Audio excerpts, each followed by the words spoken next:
Kimsiniz siz? Ia mendekati Janisari itu dan kembali bertanya, siapa kalian? Namun inilah yang terjadi. Kes sesini yürü.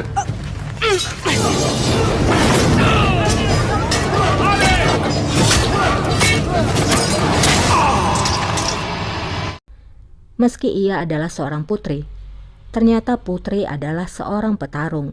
Banyak Janisari mati di tangannya.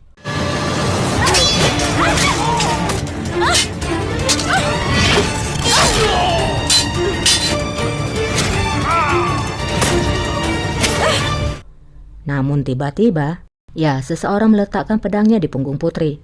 Tapi, putri masih tidak menyerah.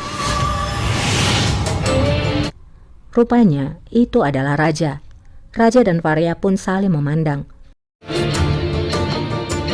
Hünkârım. Sampai akhirnya, Mustafa memanggilnya dengan raja. Faria pun segera berlutut, begitu mengetahui ia adalah Sultan Murad yang ingin ia temui. Hünkârım, bunlar bostancı değil. Mustafa pun melaporkan bahwa orang-orang itu bukanlah prajurit mereka. Mustafa mencabut kalung salib yang dipakai oleh pria yang mati itu. Mustafa berkata, mereka sedang menyamar. Kuşlar. Kerim'in kılığına girmiş. Raja pun menjawab, menyamar sebagai prajuritku. Mereka datang ingin membawa putri atas namaku. Bagaimana ini bisa terjadi? Siapa mereka? Kim bunlar? Faria pun kemudian berbicara. Mereka adalah orang-orang dari Katolik yang diperintahkan untuk membunuhku. Raja lalu menyuruh putri untuk bangkit. Namun, saat putri akan bangkit, ia tetap membunuh pria yang menyamar itu saat ia berdiri. Putri pun memperkenalkan dirinya. Aku putri Faria Beklen, putri dari Hungaria Raja Murad. Aku datang untuk mencari perlindungan dalam keadilanmu. Adaletinize sığınmaya geldim. Kosem sedang berada di taman. Ia bertemu dengan Mehmet dan Bayram Pasa. Kosem memberikan ucapan selamat pada mereka atas tugas mereka yang baru. Orang cerdas berpengalaman seperti kalian saat ini sangat jarang. Bayram dan Mehmet mengucapkan terima kasih. Kosem berkata lagi, Raja telah membuat keputusan yang benar. Namun adalah tugas kita untuk mempertimbangkan kemungkinan hasilnya dan membuat pencegahan. Mehmet Pasa menjawab, kamu benar Sultana. Raja ingin mengambil alih kekuasaan. Halil Pasa pun berkata, Pasa, Kosem Sultan yang sebagai bupati akan tetap memiliki semua tanggung jawab. Tidak akan ada yang merubahnya. Kita akan melayani Kosem Sultan sampai nafas terakhir kita. Mehmet Pasa pun menjawab, aku harap demikian. Allah. İnşallah. Kosem pun berkata lagi, atur pertemuan dengan para sipahi di rumah sedekah besok. Aku akan mengurus masalah ini sendiri. Bizzat ben halledeceğim. Di dalam kapal, putri pun bercerita, Babam, Kral Gabor. ayahku Raja Gabor telah dibunuh tahun lalu. Seperti yang kamu tahu, ibuku, Ratu Katrin, mengambil alih tahta sebagai gantinya. Raja menjawab, ya, aku sendiri yang membuktikannya. Ibumu telah membuat kesalahan. Putri pun menjawab, semua itu adalah kebohongan rajaku. Itu adalah kebohongan dari pamanku Isfan. Pamanku menurunkan tahta ibuku dengan memfitnahnya. Ternyata dia berkolaborasi dengan Paus Urbanus. Dia juga membunuh ayahku. Raja pun menjawab, apakah kamu yakin dengan hal itu? Faria pun menjawab, pamanku sendiri telah mengakuinya. Dia akan membunuhku dan juga ibuku. Tapi aku melarikan diri dan aku juga membawa ibuku. Valideniz nerede prenses? Mustafa pun bertanya, di mana ibumu putri? Putri menjawab, di tempat di mana tak seorang pun mengetahuinya. Aku memberikan ibuku pada pria kepercayaanku. Aku datang kemari bersama pengasuhku Margaret untuk meminta pertolongan padamu. Raja pun bertanya, bagaimana kamu belajar menggunakan pedang? Faria pun menjawab, ketika kamu dikelilingi oleh pengkhianat, kamu harus belajar. Ayahku menginginkan aku untuk belajar. Demişti öğrenmemi.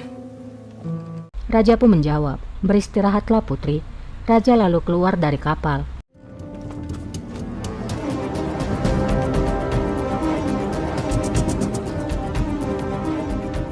Sen insanları gözlerinden tanırsın. Di balik jendela kapal, Faria berbicara dengan Margaret. Faria berkata, apakah kamu berpikir Raja percaya pada kita? Apakah dia akan membantu kita? Margaret pun menjawab, mari kita berdoa agar dia membantu kita. Seperti ada tabir di matanya. Aku tidak dapat melihat apapun.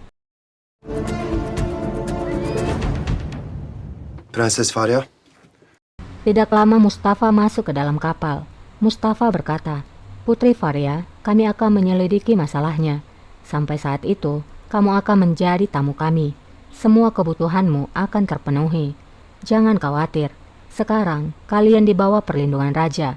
Tidak seorang pun bisa menyentuh kalian. Putri Faria pun menjawab, sampaikan terima kasihku atas namaku. Di sisi lain, orang asing dan Sinan Pasap pun melakukan pertemuan. Sampai saat ini, Mimin belum tahu siapa nama pria asing yang duduk di singgasananya. Pria asing ini pun berkata, kematian Topal Pasa telah menghambat rencana kita. Kita telah kehilangan orang yang terkuat yang berada di Dewan. Semoga Tuhan memaafkan dosanya. Sinan pun berbicara, Sipahi menunggu berita. Apakah perintahmu? Pria asing itu pun menjawab, biarkan mereka menunggu. Di sana ada yang lebih penting lagi. Putri Faria Backland dari Hungaria telah membunuh keponakan dari Paus yang bernama Kardinal Markus, dan dia telah datang ke Istanbul. Kami membuat tindakan segera setelah mengetahuinya, tapi kami gagal. Ancak başarılı olamadık. Neden bana? Sinan pun bertanya, mengapa kalian tidak memberitahuku? Di mana putri itu sekarang? Pria asing itu pun menjawab, Putri Faria memiliki surat penting di tangannya Sinan Pasa. Kita harus mengambilnya. Sinan pun bertanya, surat apa itu? Pria asing itu pun menjelaskan, rahasia. Pria asing itu pun menjawab, surat itu adalah rahasia kekudusannya. Undangan rahasia bagi raja-raja Eropa untuk bersatu melawan Kekaisaran Ottoman. Nama kami bisa saja disebutkan dalam surat itu, dan hal itu akan membuat kekacauan.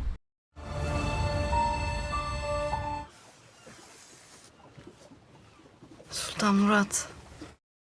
Kita kembali ke kapal. Putri berbicara tentang Sultan Murad. Putri berkata, Sultan Murad, bukankah dia tampak aneh? Dia tidak banyak berbicara. Awalnya aku ketakutan. Aku pikir dia pria tua dan jelek.